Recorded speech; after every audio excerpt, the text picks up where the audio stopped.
Donc comment ne pas exclure l'enfant difficile? C'est une question centrale, ça, pour les équipes qui prennent en charge les enfants, par exemple à l'école ou dans des systèmes d'accueil, quels qu'ils soient. Dès qu'un enfant est difficile, la première tendance, c'est de dire, bon, écoutez, c'est pas pour moi, moi je suis enseignant, je m'occupe des enfants qui vont bien, les enfants difficiles, il faut qu'ils aillent ailleurs. Hein. Bon. Donc la première tendance, c'est le rejet. Et si on peut analyser cette sensation qu'on a de arriver à rejeter l'enfant difficile, l'exclure du champ habituel des relations avec les enfants, ça n'est ni plus ni moins que le témoin que l'enfant est en train de vivre la même chose. C'est-à-dire qu'il se sent exclu de sa famille, de son école, de sa classe, de ses copains.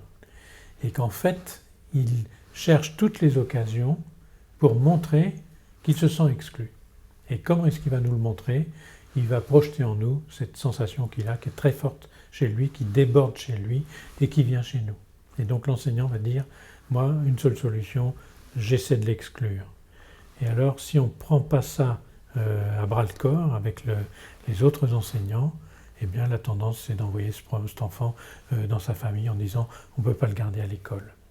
Alors qu'est-ce qu'on observe? On observe que dans les expériences où l'enseignant de la classe de telle matière peut discuter avec l'enseignant de telle autre matière, peut discuter avec la personne qui s'occupe de la récréation, etc., et qui peuvent mettre ensemble leurs expériences de vécu avec cet enfant, souvent ils réalisent à quel point les sensations peuvent être différentes.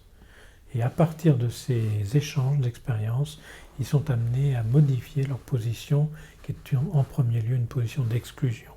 Et ils vont intérioriser quelque chose qui est « je ne suis pas tout seul avec cet enfant, j'ai d'autres personnes qui sont en moi, puisque j'ai pu discuter avec elles, et qui peuvent être le témoin d'autres expériences avec cet enfant. » Et ça va donc m'aider à avoir d'autres points de vue sur lui.